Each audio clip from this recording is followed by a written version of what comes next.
Compliqué. Voilà. Voilà. Alors, dans les cours précédents, on a parlé de beaucoup du côté abstrait de l'essence de l'âme.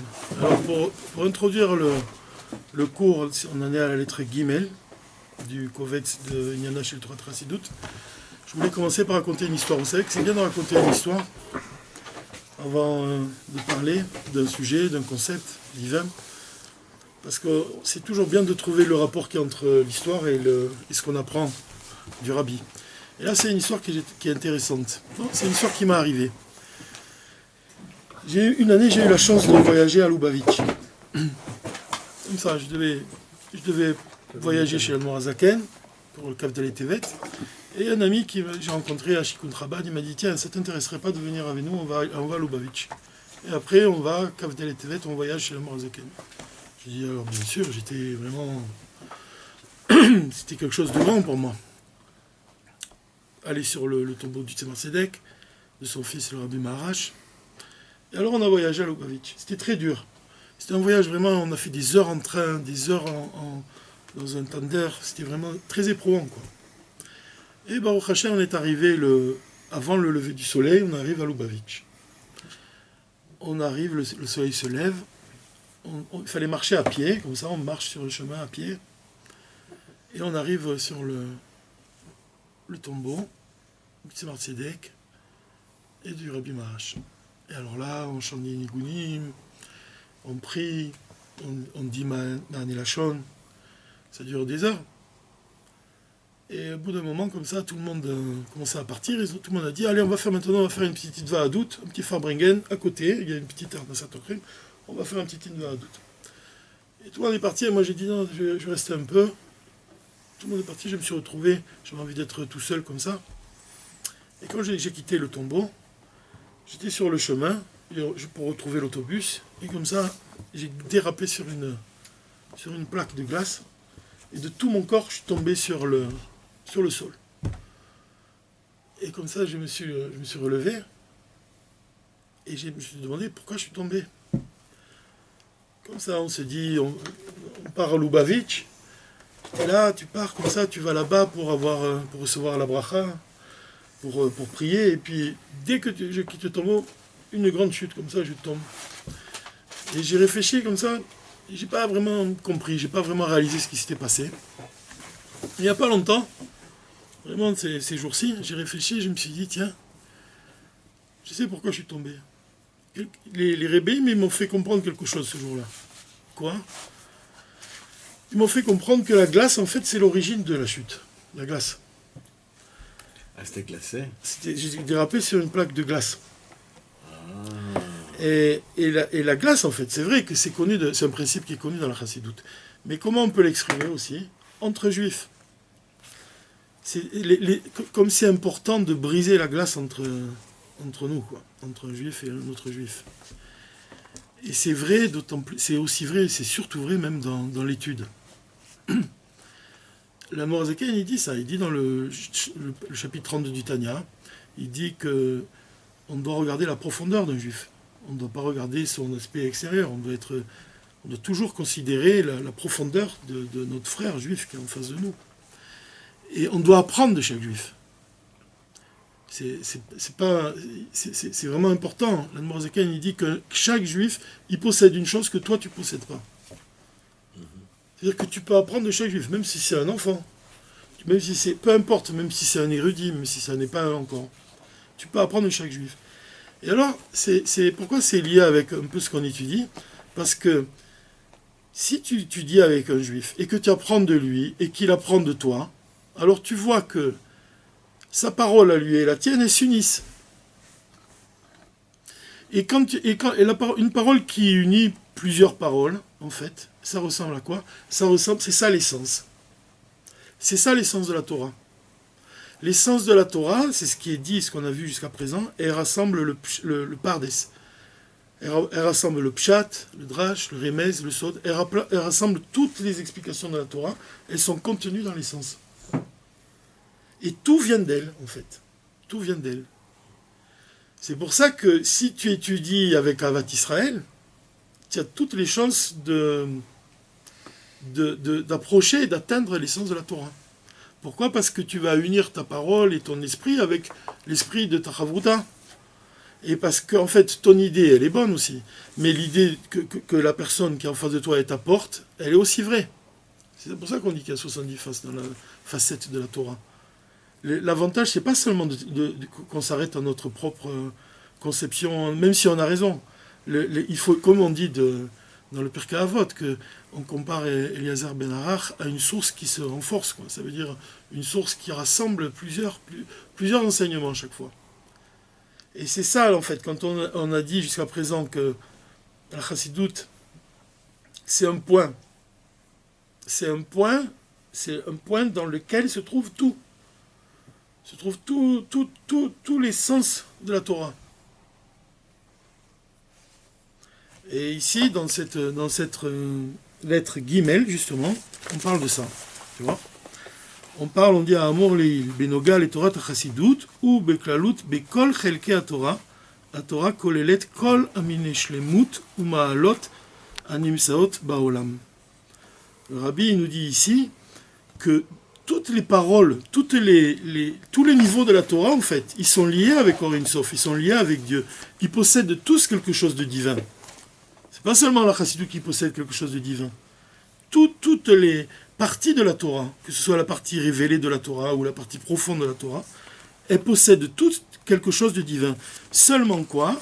La Chassidut, elle a quelque chose de particulier en comparaison à ces niveaux-là, aux autres niveaux de la Torah.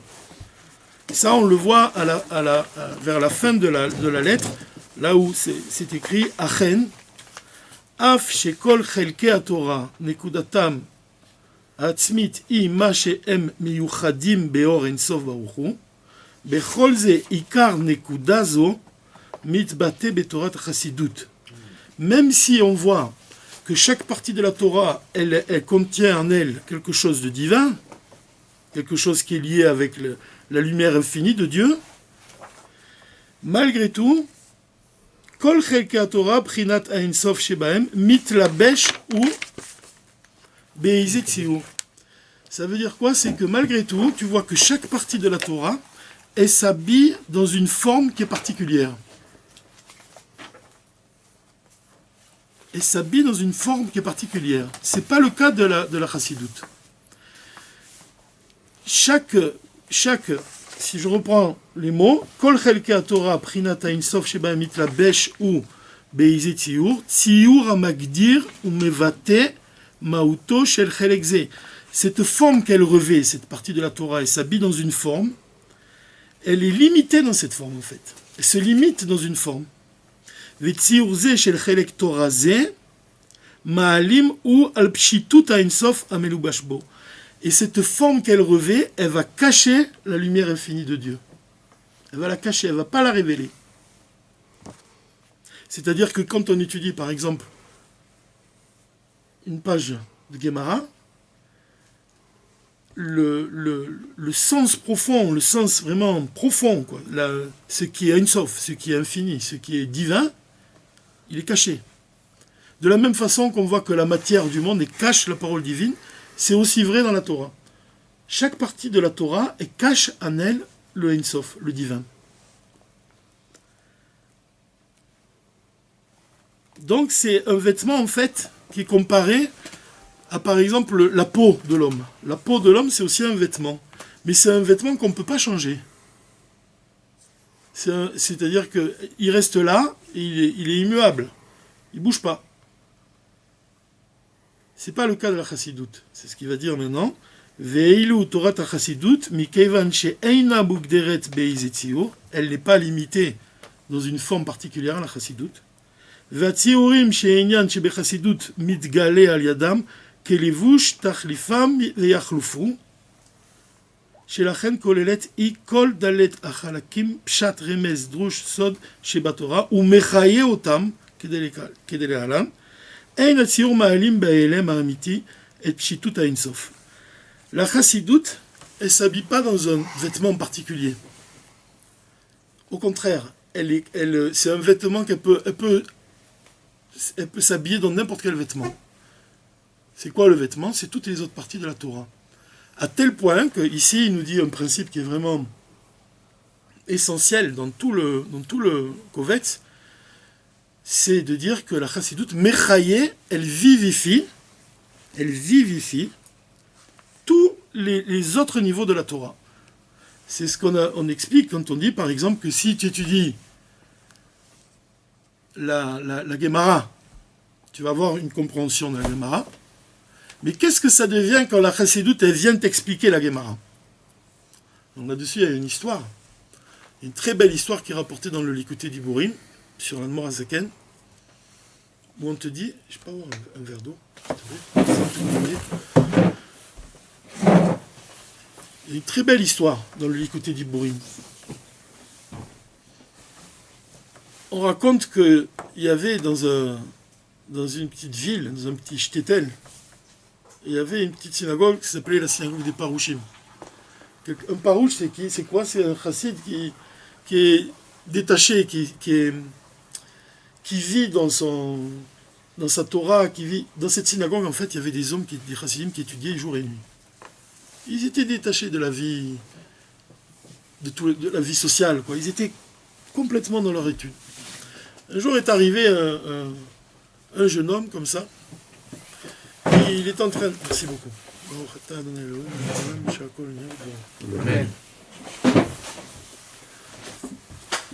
Cet homme, en fait, il est arrivé. Il se chauffait près du poêle comme ça. Il y a quelqu'un qui l'a observé, qui a vu qu'il avait quelque chose. Et il lui a dit. Il est allé vers lui. Il lui dit, ça fait 2-3 jours que j'arrive pas à comprendre une kushia dans la Gemara. Peut-être tu peux me dire le Rashi, tu peux m'expliquer le Rashi. La personne, elle a même pas eu besoin de regarder la Gemara, elle le connaissait par cœur. Il a dit en fait par cœur l'explication de Rashi, il a récité le commentaire de Rashi par cœur, et la façon dont il a expliqué le commentaire, la personne a compris ce que ça voulait dire. Elle a même pas eu besoin d'expliquer. Tu vois, c'est ça qu'il veut dire ici, le Rabbi. Le Rabbi, il vient te dire que la chassidoute, elle ne se revêt pas dans un vêtement particulier qui la limite. Non, elle est capable de rentrer dans toutes les parties de la Torah et elle les vivifie. Ça signifie que quand cette personne-là, elle a expliqué le Rashi, elle a expliqué comme vraiment, c'est un maître de la chassidoute. En fait, cette personne-là, c'est l'Admor Hazaken. L'Admor Hazaken, quand il explique, il a dit seulement oralement le Rashi, la personne a compris ce qu'elle ne comprenait pas de par sa propre lecture. À la fin, l'histoire continue, qu'en fait, tout le monde commence à s'intéresser à lui, tout le monde commence à lui poser des questions. On choisit quelqu'un qui va le recevoir pour dormir. Le rabbin de la ville vient pour lui faire le kavod. On l'écoute, on s'assoit autour de lui, on écoute ses livrets Torah. Et au bout de quelques jours, la personne dit bon, je dois partir maintenant. Et quand elle monte dans la Hagala et elle s'en va, tout le monde, il y a celui qui écrit, c'est Rabbi Yosef Tisra, qui dit comme ça, en fait, personne ne sut qui c'était cette personne-là, et en fait, c'était, quand il est parti, on a su qu'il s'agissait de l'Admor Hazaken, quand il était jeune. Cette histoire, elle met bien en évidence, quoi, l'exemple qu'on donne comme exemple, que la chassidoute, c'est comme de l'huile. L'huile, elle est capable de rentrer dans les matières les plus dures. Même quelqu'un qui n'a jamais étudié la Gemara et qui étudie la Gemara, c'est quelque chose ça demande beaucoup d'efforts. Parfois, on tombe sur des commentaires ou des explications qui demandent vraiment un investissement profond, que c'est pas évident. Mais la chassidoute, elle est capable de rentrer, de vivifier. C'est ça le mot qui est important, vivifier. C'est-à-dire qu'elle vivifie toutes les parties de la Torah. Et quand tu t'imprègnes de ces paroles, quand tu comprends que la chassidoute, elle vient vivifier les parties de la Torah, tu comprends que quand on parlait les chassidim de l'Admor Emsaï, ils disaient à propos de lui que si tu ouvrais ses veines, il y avait des paroles de chassidoute. Parce que le sang, il vivifie, il donne vie au corps. Tu comprends que la Gemara, elle est comparée au corps, et tu comprends que la chassidoute, c'est le sang qui vient vivifier le corps. C'est ce qui fait que même, quand on parle de Triatamitim, par exemple, quand on dit le Triatamitim, selon la chassidoute, c'est quoi? C'est qui est mort, qui est froid? C'est le Sechel. l'intellect, il est froid. Mais quand tu lui associes la chassidoute, la force de la chassidoute, tu le réchauffes. Il devient chaud. Et tu ressens les choses. Et en fait, et tu ressens, ça veut dire que ce qui était au départ dans le cerveau et qui était froid, maintenant il devient un sentiment dans le cœur qui est chaud, et après il peut descendre dans l'acte concret. Et c'est pour ça que le rabbi dit que les sens, en fait, elles se révèlent dans l'acte. C'est ça qui est le point le plus important. Ça, le point vraiment le point le plus important, c'est que on pourrait penser que c'est des domaines qui sont tellement élevés et qui se révèlent uniquement dans le cerveau, dans ton étude. Pas du tout. Ça se révèle dans l'acte, précisément. Donc, en fait, ici, quand on te dit, quand le rabbi vient t'expliquer que les sens de la Torah, elles vivifient toutes les parties de la Torah, que ce soit le pshat, le drash, le remez, le sod, tu dois comprendre que dans l'âme, c'est exactement la même chose qui se passe. L'essence de l'âme, elle vivifie tous les autres niveaux de l'âme. Quand on dit qu'à Rosh Hashanah, il y a une nouvelle lumière qui descend dans le monde, tu dois comprendre que comme l'homme lui-même, il est comparé à un monde.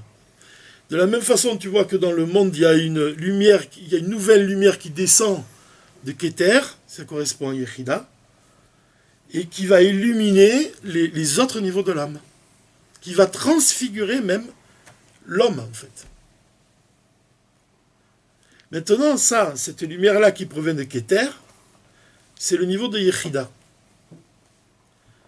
Et c'est important de comprendre vraiment que Yechida, c'est la charnière entre le plaisir, le désir, entre la volonté et l'acte.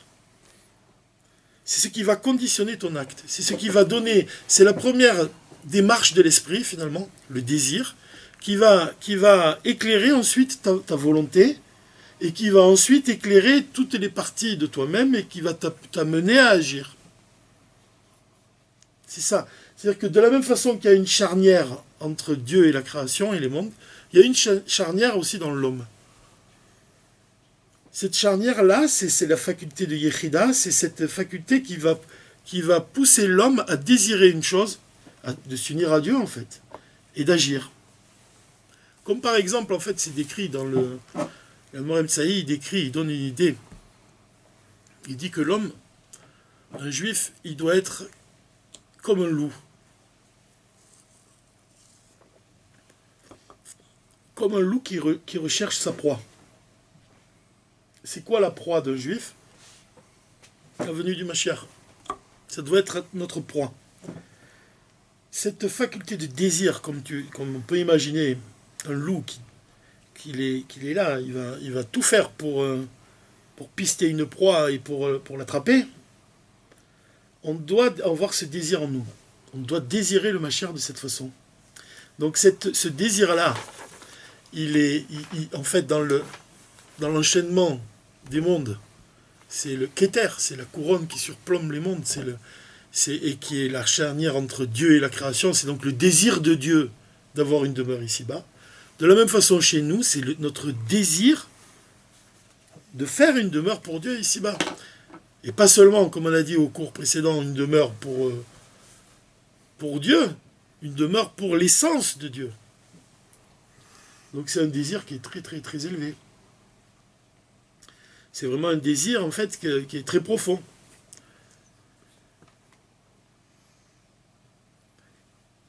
Ce désir-là, en fait, c'est ce qui caractérise le niveau de Yechida.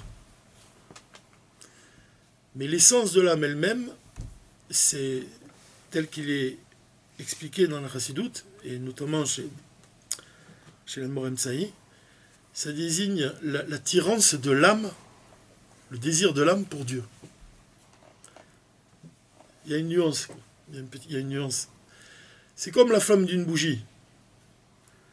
On voit quand on observe une bougie que la bougie elle monte vers le haut, elle est attirée vers le haut, et puis elle descend vers le bas, comme ça, elle vacille, elle oscille. Le Rabbi, il explique que ce mouvement-là, c'est le mouvement comme un juif qui est en train de prier. Il est comme la flamme d'une bougie. Donc on peut expliquer ça de cette façon-là. Il y a une partie de nous-mêmes qui est attirée vers le haut. On a envie de s'unir vraiment, que notre âme elle désire Dieu. Et il y a une partie de nous-mêmes, du fait qu'elle est soumise à Dieu, elle est soumise à sa volonté, qui est de faire une demeure ici-bas dans ce monde. Donc il y a un désir aussi qui est en nous, de descendre dans le monde et d'agir. Le niveau de Yechida, il est comparable au désir de l'âme de faire une demeure pour Dieu ici-bas dans ce monde. Et l'essence de l'âme elle-même, en fait, elle exprime la soumission, le désir de se fondre dans le divin. Le rabbi, il a un jour donné une bracha à tous les shurim, et il leur a dit notamment que votre volonté se fonde en la sienne. C'est vraiment quelque chose qui exprime bien ce que c'est la faculté de l'essence de l'âme. Dire que votre volonté se fonde en celle de Dieu. C'est un niveau c'est le niveau du bitoul, c'est le niveau de Yehuda en fait. C'est un niveau qui est c'est un trésor finalement. C'est un trésor qu'on a en fond de nous. C'est un trésor qui n'est pas tout le temps révélé. Puisque des fois on va tomber, comme il dit Rabbi Shimon Bar Yochai, il a des mots très durs. Il dit que pendant la prière, quand on ferme les yeux, alors on désire Dieu. Mais il dit comme ça, il dit, mais quand on ouvre les yeux, ensuite, après la prière, à la pourriture de ce monde, comme ça il dit, alors où il est passé cet amour qu'on avait pour Dieu? C'est-à-dire, il veut dire quoi quand on ouvre les yeux à la pourriture de ce monde? Ça veut dire quand notre âme, elle est attirée, happée par des désirs qui sont matériels, des désirs qui sont dénués de divin. Alors qu'auparavant, quand on était dans notre tefila, on n'avait qu'un seul désir, c'est s'attacher à Dieu. D'où l'importance après la tefila d'étudier une Mishnah. Parce qu'on dit que ça donne une impression qui va nous rester toute la journée. J'ai appris ce Shabbat que avant la tefila, on apprend d'Avram Avinu qu'il était chesed. De là, on doit donner la tzedaka, avant la tefila. D'Yitzhak qui creusait des puits, c'est le mikvé, on doit aller au mikvé. Et de Yaakov, il était attaché à l'étude, on doit étudier la chassidoute. C'est un bel enseignement, c'est chassidique. Abraham, c'est quoi? Avram le chesed, oui. Donc c'est le fait de donner de la tzedaka. On fait comme Avram, on donne la tzedaka avant la tefila. Ensuite, le mikvé, c'est Yitzhak, puisqu'il creusait des puits, et Yaakov, c'est l'étude elle-même. Donc on voit que dans la chassidoute et les minagim, toute l'attitude qu'on doit avoir dans notre vie, elle essaie de nous préserver, elle nous préserve même des dangers de notre incitation vers des plaisirs qui sont matériels. C'est pour ça que le rabbi dit ici que la chassidoute, elle vivifie toutes les autres parties de la Torah. On doit comprendre que comme la chassidoute, elle est équivalente à l'essence de l'âme, on voit que l'essence de l'âme, elle vivifie tous les autres niveaux de notre âme. Il y a un discours chassidique dans lequel le rabbi il dit, c'est Vayeshev Yaakov, il dit que l'essence de l'âme, elle garde les autres niveaux de l'âme. Elle les garde. Elle veille sur eux. Elle les garde. Ça veut dire que il y a un rapport évident entre l'essence et tous les autres niveaux de l'âme. Seulement chez nous, c'est pas vraiment révélé. C'est ça toute la question. Quand on étudie le Tanya, l'accent il est porté sur l'âme qui s'habille dans le corps. De quelle manière on doit combattre notre âme animale, de quelle manière on doit la transformer, de se battre contre notre mauvais penchant. Donc c'est un combat on ne nous demande pas de réveiller des forces profondes, on nous demande déjà d'assurer dans ce monde la matérielle. Mais par contre, avec le rabbi, on commence à dévoiler ces forces-là. Il nous prépare à dévoiler ces forces-là. Qu'est-ce que c'est le but en fait? Le but c'est d'acquérir la soumission. la soumission. Il y a un Mahamar dans l'Écoute Torah où on dit que Vaïgash Elav Yehuda, quand Yehuda il est allé rencontrer Yosef, Yosef à l'époque c'était le roi, et Yehuda il est allé vers lui. Qu'est-ce que ça signifie dans notre vie, ça? Qu'est-ce que ça représente? Qu'est-ce qui représente Yosef et Yehuda? Yosef, il représente les midot. Il représente donc nos émotions, nos sentiments. Pourquoi? Parce qu'on voit que Yosef, même il est comparé à un cèdre, un arbre qui pousse. De la même façon, les midot, nos sentiments, l'amour de Dieu, la crainte de Dieu, c'est des choses qu'on essaie de grandir en nous, qu'on essaie de faire pousser, on essaie de les réveiller. Yehuda, en comparaison à Yosef, lui, il correspond au bitoul, à la soumission. Quand Yehuda il est allé rencontrer Yosef, en fait, on voit, c'était l'époque avant la nôtre, où en fait, on doit faire un travail sur nos midot. Mais dans les temps futurs, c'est Yehuda qui va être le roi. Ça veut dire quoi? Ça veut dire que c'est le bitoul, c'est ça qui va être notre service divin, le bitoul, la soumission. Le Rabbi nous prépare à ça. Il nous prépare à cette soumission, à ce bitoul.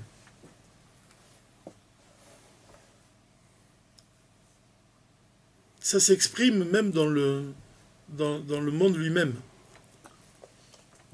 Pourquoi le Morazaken, dans le livre du Tanya, dans le Sha'ar Yichud Va'emuna, pourquoi il prend l'exemple pour expliquer les combinaisons des lettres, expliquer que la parole de Dieu s'habille dans la matière du monde? Pourquoi il a choisi l'exemple de Even, la pierre? Je me suis demandé pourquoi. Pourquoi la Morazaken il prend pour nous expliquer les combinaisons des lettres, que la parole de Dieu est soumise, que c'est elle qui vivifie le monde. Le monde, il est en fait dans la matière même du monde, il y a la parole divine qui est là. Pour nous expliquer que chaque lettre, elle a une âme de vie, pour nous expliquer que toutes ces combinaisons, les 10 commandements, les 10 paroles, pour nous expliquer tout ça, il prend un exemple, il prend celui de la pierre. Even. Pourquoi il prend cet exemple? Bon, dans le Tanya, c'est écrit que Even, il y a le Shem Ban. Ban, c'est le nom de Dieu qui a pour valeur numérique 52. Mais on pourrait répondre aussi, on pourrait dire que dans le mot Even, il y a le mot Av et il y a le mot Ben. Il y a le mot père et il y a le mot fils. Et ça, en fait, c'est tout le Tanya, quelque part. Le père et le fils. Le père, c'est Kadosh Baruch Hu, et le fils, c'est l'Assemblée d'Israël. Mais chez l'homme aussi, il y a cette notion-là. Il y a le père et le fils aussi. Il y a la partie de notre âme qui est comme un fils, c'est-à-dire qui est vraiment qui est là dans ce monde, et il y a la partie de notre âme qui est liée à notre père vraiment. La partie de notre âme qui est... Il y a une allusion à ça dans le Tanya finalement. Par ce mot-là, il fait une allusion à ça. Le mot lui-même, Even, il a pour valeur numérique 53, non? Aleph, Bet, Nun, ça fait 53. C'est aussi les 53 chapitres du Tanya. Mais il n'y a pas de choses qui échappent quand on essaie de regarder vraiment, quand on essaie d'étudier vraiment les choses de manière profonde. On voit l'exemple même le père du Rabbi, même dans les mots, même dans les lettres, même dans le numéro de la page, il va trouver des explications. Il n'a pas un regard superficiel dans l'étude. Il a un regard profond, dans les moindres détails. Chaque lettre de la Torah, elle exprime quelque chose de profond. Par exemple, on parle de Yaakov et d'Esav. La paracha de cette semaine, c'était Toldot. On nous décrit Esav comme un rachat. Vraiment un rachat. Il y a écrit Vaï Shakeu. il embrassa Yaakov, Esav. Quand il l'a retrouvé, quand il l'a rencontré, Yaakov, il craignait Esav. Il avait peur il craignait de sa réaction. Et pourtant, quand ils se sont rencontrés, c'est écrit dans la Torah qu'ils se sont enlacés et Esav, il a embrassé son frère. Vaïshakeu. Rachid, il explique, il dit que quand il a embrassé, il a essayé de le mordre dans le cou, il a essayé de le tuer. Et il y a un miracle, son cou il s'est transformé en even, en pierre. Ça, c'est l'explication. Et en fait, cette explication, elle convient bien avec notre vision d'Esav. Esav, c'est un rachat. Vous savez que dans la Torah, quand on écrit un Sefer Torah et qu'on écrit le mot Vaïshakeu, il l'embrassa, on doit mettre des points au-dessus de chaque lettre. Un point au-dessus de chaque lettre. Ils ont une signification, on doit vraiment les mettre. Il y a quelques mots dans la Torah comme ça où on doit mettre des points au-dessus de chaque lettre. Ça fait allusion à l'histoire de Moshe. Une fois, il est monté dans le ciel et il a vu Hachem en train de mettre des tagim sur des couronnes sur chaque lettre, sur certaines lettres. Il lui a demandé qu'est-ce que vous êtes en train de faire. Il a demandé à Hachem. Et Hachem lui a répondu des couronnes sur chaque lettre, enfin sur certaines lettres, ces couronnes que je fais. Il y a un sage qui viendra dans les temps futurs, qui s'appelle Rabbi Akiva, qui tirera des centaines de halachot de chaque tag. Donc on voit que même des petits détails comme ça, un petit trait avec un petit point, il a une signification profonde. Seulement, bon, qui c'est qui révèle les secrets de la Torah? C'est un srout, c'est un mérite. Alors il a demandé à Hachem, il a dit, fais-moi voir cet homme. Alors il a dit, retourne-toi. Il s'est retourné, et il a vu Rabbi Akiva en train d'enseigner la Torah, et il est allé s'asseoir à la 8e rangée, je crois. Et il ne comprenait pas du tout ce qu'il disait. Et à un moment, quelqu'un a demandé à Rabbi Akiva, est-ce que tu peux me dire d'où tu sais ça? Où tu as appris ça? Et Rabbi Akiva lui a répondu, ça c'est halakha mi Moshe mi Sinaï. C'est une halakha que Moshe il a enseigné au Sinaï. Alors Moshe qui était présent, lui il ne comprenait pas. Et puis tout d'un coup on a dit son nom, il a été content. Et il est retourné vers Dieu. Et il lui a dit, pourquoi tu m'as donné la Torah à moi? Tu aurais dû la donner à Rabbi Akiva, à cet homme-là. Et Hachem lui a dit, tais-toi, je toque, c'est moi qui... Ce sont mes dessins. Ça, il lui a dit, c'est une Gemara. C'est dans Menachot. Tais-toi, ce sont mes dessins. Et il lui a demandé, fais-moi voir comment cet homme il est parti de ce monde. Alors il a, retourne-toi, il s'est retourné, il a vu Rabbi Akiva en train d'être torturé, et il est revenu vers Dieu, il a dit, mais pourquoi tu lui fais un sage de cette envergure, pourquoi il doit partir de cette façon? Dieu lui a dit, tais-toi, ce sont mes dessins. C'est pourquoi cette histoire, elle est profonde, hein.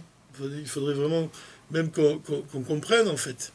Ce serait vraiment intéressant de savoir comment le Morazaken il explique. C'est vraiment beau. Le Rabbi Rachab, dans son ouvrage qui s'appelle Bécha chez Guimou, il explique qu'est-ce que ça veut dire quand Dieu il dit tais-toi.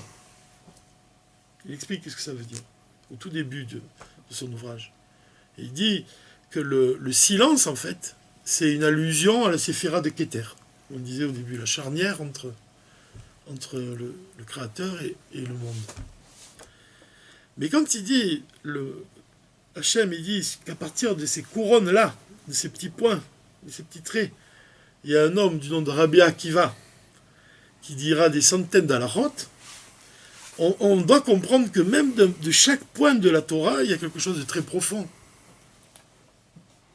D'abord, avant tout, il y a quelque chose de très beau dans cette histoire, c'est que Rabbi Akiva, on peut se demander pourquoi Rabbi Akiva, il a compris les choses alors que c'est Moshe qui a reçu la Torah.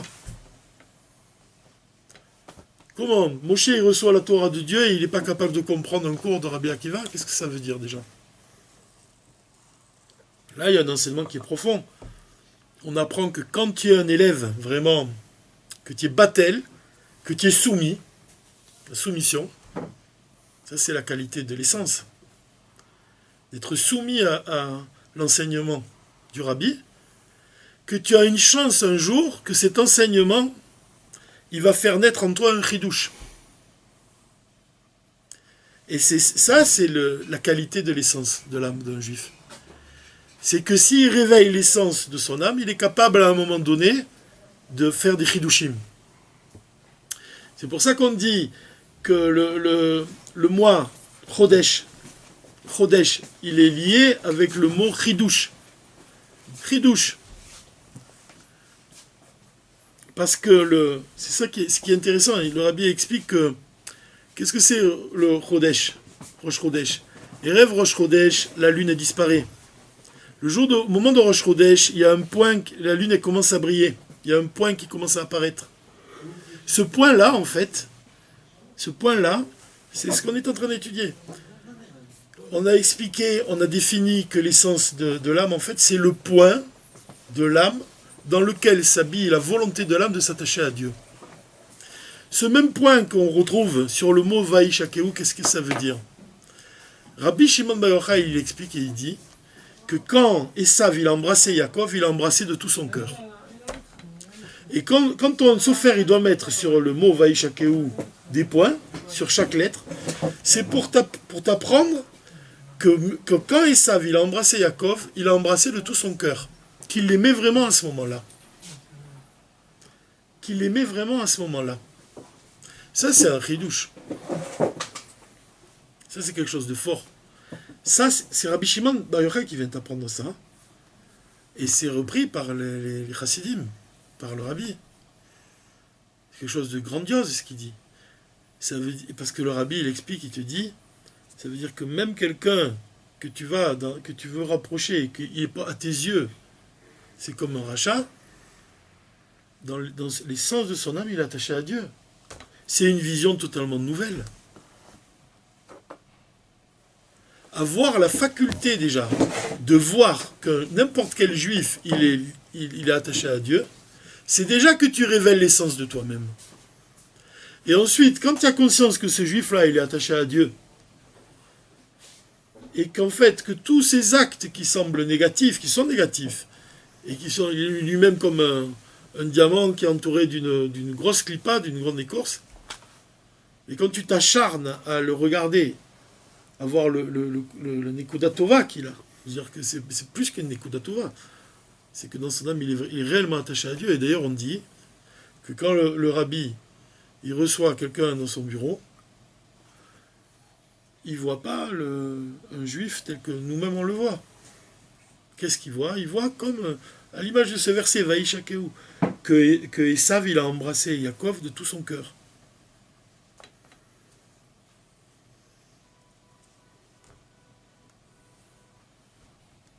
C'est un espoir un espoir de Géoula, vraiment.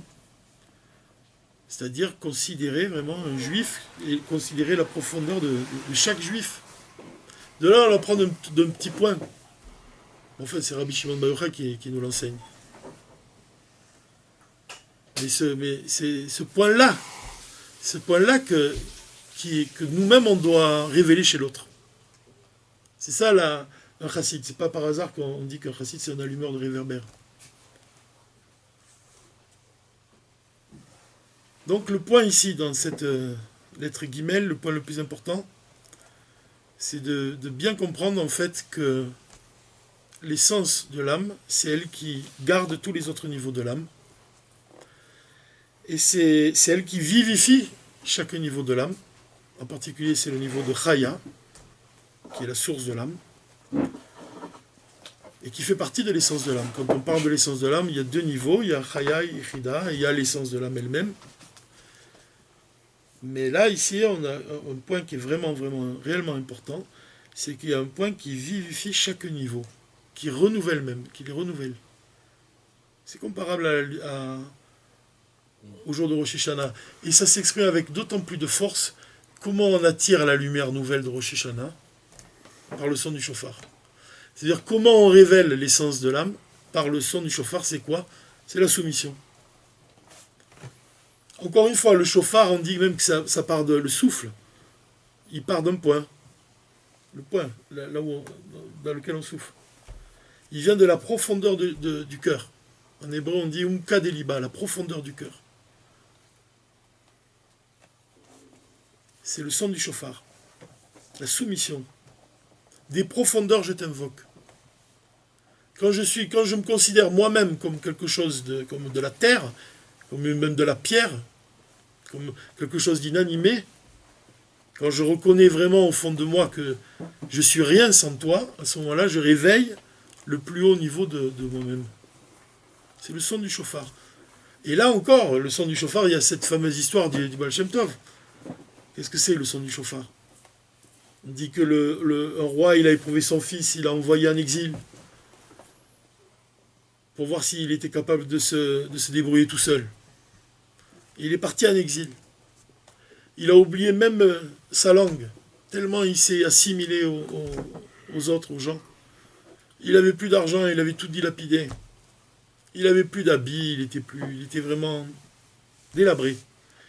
Et il a désiré de revenir vers son père, de retrouver le palais de son enfance et de retrouver l'opulence. Et il est arrivé bien des mois après, il s'est retrouvé devant le palais de son père. Et les gardes, ils ne l'ont pas reconnu, il dit qui c'est celui-là. Ils n'ont pas voulu de le laisser entrer. Il a dit, je suis le fils du roi. Il dit, toi, tu n'es rien du tout. Alors il a commencé à pleurer. Papa, papa, il criait. Et son père, il était dans le palais, il a entendu. Il a reconnu son fils. Et il est descendu, il l'a pris, il a consolé, il s'en est occupé. Le Baal Shem Tov, il dit que cette histoire, en fait, le fils qui crie papa, papa, c'est le son du shofar. C'est ça, le Tanya, c'est l'histoire d'un père et d'un fils, en fait. C'est l'histoire de l'âme d'Israël et de l'essence divine.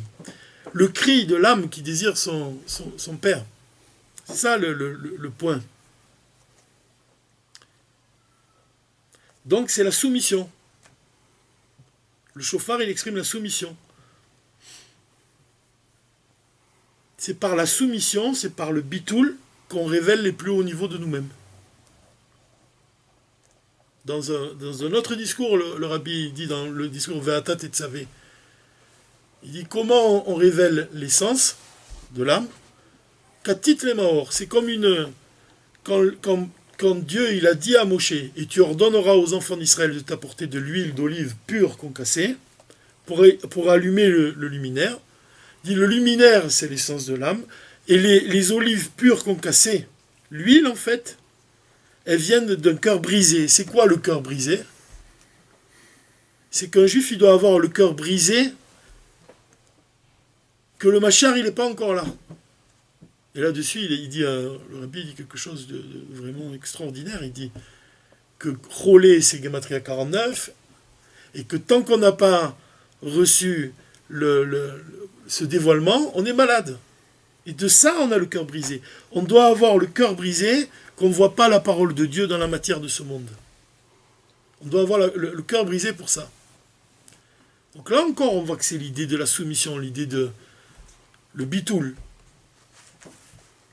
Donc c'est le point. Le point de comprendre que il y a un niveau dans notre âme qui vivifie tous les autres niveaux. Comme on a vu que la chassidoute elle-même, elle vivifie tous les niveaux de la Torah. Alors pour finir ce cours, avant de commencer la suite de ce kovetz, je vais raconter une petite histoire, encore avec un roi. Il y a un jour un juif qui a réuni ses 3 fils. Il leur a dit, voilà, je vais vous offrir un cadeau à chacun. Il a dit, toi, tu vois, regarde par la fenêtre. Tu vois, il y a une agala là-bas dans la cour. Elle est pour toi, cette agala. Mais c'est pas une agala comme les autres. Elle a quelque chose de particulier. Il dit, quoi? Il dit, cette agala, tu montes dedans, tu penses une destination, tu y arrives très vite. Tu peux voyager où tu veux en très peu de temps. Il dit, pour toi, le second fils, tu vois ce miroir, voilà, je te fais cadeau de ce miroir. Mais il est spécial ce miroir. Tu peux voir tout ce qui se passe dans le monde, tu vois dans ce miroir. Et il dit, toi, le troisième, voilà une pomme. Mais cette pomme, elle est très spéciale. Elle peut guérir toutes les maladies, comme ça. Et ils s'en vont, les trois, avec leurs cadeaux.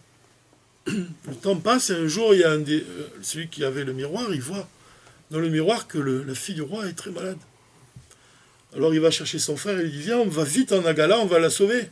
Et on prend notre frère avec nous, il va lui donner la pomme et il va la guérir. Et ils s'en vont. Et ils arrivent devant le palais du roi. Il dit, voilà, on vient guérir la princesse. Et il lui donne la pomme à manger, elle guérit. Alors le roi, il leur dit, écoutez, je veux faire un cadeau à un de vous trois. Vous voyez cette terre là-bas, avec ce château là-bas, je veux que le plus méritant d'entre vous, il en hérite. Ce sera pour lui. Il dit, c'est lequel d'après vous le plus méritant? Alors chacun il dit, c'est moi. Il dit, bah, pourquoi? C'est toi. Il dit, parce que sans la Hagala, on ne serait jamais arrivé. Il dit, non, non, c'est moi. C'est moi qui ai le miroir. Sans le miroir, on n'aurait jamais su que la fille du roi était malade. Et celui qui a la pomme, il dit, non, c'est moi. Il dit, pourquoi? Parce que sans la pomme, il n'y a pas de guérison. Alors le roi, il réfléchit, puis il dit, finalement, je crois que le plus méritant d'entre vous, c'est toi qui as la pomme. C'est toi le plus méritant. Pourquoi? Parce que toi, tu as encore ton carrosse, ta gala. Toi, tu as encore ton miroir. Mais toi, tu as donné la pomme et tu n'as plus rien. Tu as donné tout ce que tu avais. Il n'a plus rien. Il a donné la pomme, mais il n'a plus rien. Les autres, ils peuvent encore profiter de leur agala, ils peuvent encore profiter de leur miroir. Mais lui, il a essayé, il a tout donné. Il dit, cet exemple-là, en fait, c'est ça l'essence de l'âme, en fait. L'essence de l'âme, c'est quand tu donnes tout ce que tu as. Tu donnes tout ce que tu as.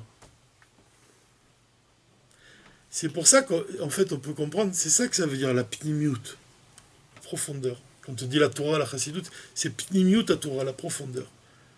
C'est quoi la profondeur? C'est quand tu donnes tout ce que tu as. Tout ce que tu as au plus profond de toi. Tu donnes pas de manière superficielle, extérieure. Tu donnes de tes forces profondes. Comme il dit le Rabbi Ratz, il a fait le serment avec 10 chassidim, il a dit, pour diffuser la chassidoute, on va donner jusqu'à notre dernière goutte de sang, il a dit. Messiro Nefesh. C'est ça le véritable Messiro Nefesh, c'est quand tu donnes tout ce que tu as. Il ne te reste rien. Il ne te reste plus rien. Quand tu étudies, tu donnes tout ce que tu as. Tu restes quand même. Quand tu dis la Torah, c'est quand tu donnes tout, tu ne restes pas avec rien. Ben c'est parce que tu restes pas avec rien parce que tu as tout donné justement. Comme on dit, celui qui reçoit de Dieu, c'est celui qui sait donner. Celui qui donne tout le temps, qui donne tout le temps, qui donne tout le temps. Quand il demande à Dieu, Dieu il lui donne, comme on disait la dernière fois. L'essence de l'âme, en fait, quand tu révèles l'essence de l'âme, tu révèles l'essence de toi-même avec Dieu. Est-ce qu'il y a des limites? Il y a des limites à donner. Le Morazakan, il parle de ça dans la Tanya. Est-ce qu'il y a des limites? Normalement, même dans la Tzedaka, il y a des limites. Tiens, qu'est-ce que c'est la Tzedaka véritable quand tu reçois un pauvre? C'est pas de lui donner, c'est de lui donner comme toi, si tu as besoin, tu lui donnes la même chose. Il y a une halakha qui dit par exemple que quand tu fais de la viande grillée, qui sait à qui tu dois servir le premier? Parce que l'odeur de la viande grillée, c'est une odeur irrésistible. Et ça donne envie tout de suite. La personne est salive, elle veut tout de suite manger. Tu dois donner à tes serviteurs d'abord. Avant tout le monde. Tu dois donner à tes serviteurs. Ils passent avant tout le monde. C'est le propre même du chesed. Celui qui... Tiens, une fois j'ai entendu un exemple. Quelqu'un, il y avait un chassid du rabbi qui allait chez le rabbi, il faisait un chèque en blanc, il lui donnait au rabbi. C'est un exemple aussi de l'essence, de dévoiler l'essence. Il n'y a pas de limite. Tu ne peux pas te limiter avec Hachem. Et c'est parce que toi, tu agis au-delà de toutes tes limites que Dieu il va agir au-delà de toutes les limites. Parce que le dévoilement du Machar, c'est un dévoilement au-delà de toutes les limites. Alors comment tu attires toi-même ce dévoilement en agissant au-delà de tes propres limites. Tu as donné cet homme-là, il a donné sa pomme pour sauver la princesse. Il n'y a pas de limite. On peut comprendre, et c'est là qu'on peut comprendre. Toujours, je reviens sur cet exemple. Mais pourquoi on compare le rabbi à l'arche sainte qu'il y avait dans le Kodesh HaKodashim, qu'il y a dans le Kodesh HaKodashim? Pourquoi l'arche sainte? Parce qu'elle ne prend pas de place. Le rabbi ne prend pas de place. Il ne prend pas de place. Il n'y a pas de place pour lui-même dans ce monde. Il y a de la place que pour Dieu. C'est ça le bitoul. C'est quand toi, tu ne prends pas de place. Il fait la tzedaka, il ne prend pas de place. C'est lui à qui tu donnes qui prend de la place. Alors quand tu agis au-delà des mesures, au-delà des limites, tu incites Dieu à agir avec toi au-delà des limites. Le dévoilement du Mashiach, en fait, il dépend de nous-mêmes, de nos efforts, au-delà de nos limites. Et c'est quoi les limites dans la Torah? Briser les limites dans la Torah, c'est étudier la chassidoute, la profondeur vraiment, et chaque fois aller de prodige en prodige.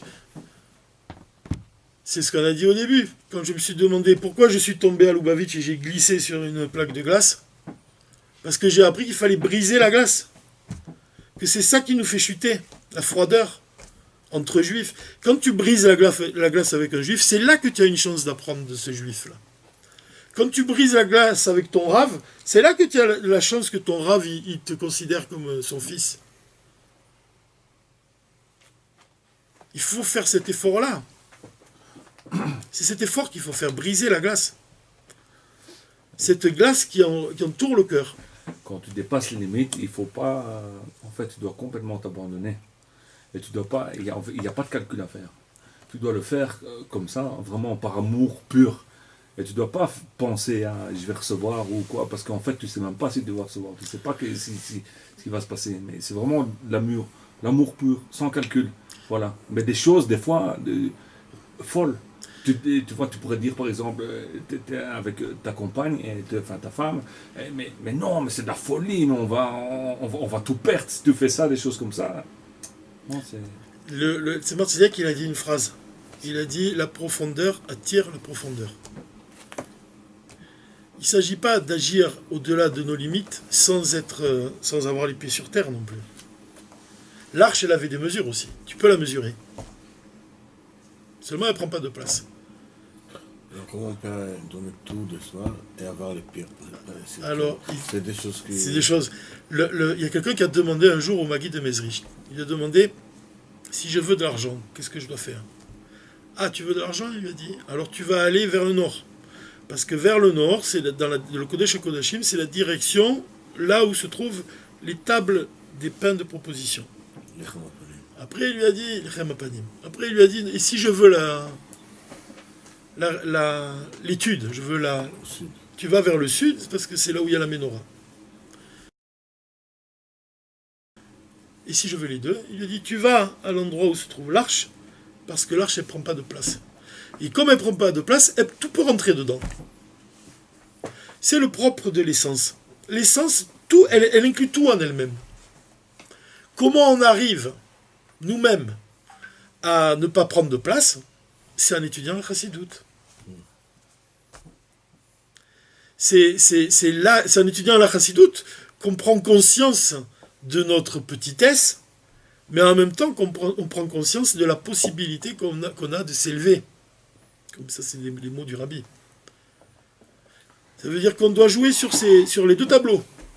On doit apprendre le bitoul, mais ça n'exclut pas qu'on doit apprendre aussi l'audace, qu'on doit aller de prodige en prodige. Le rabbi, il applaudissait jamais quelqu'un de ce qu'il faisait.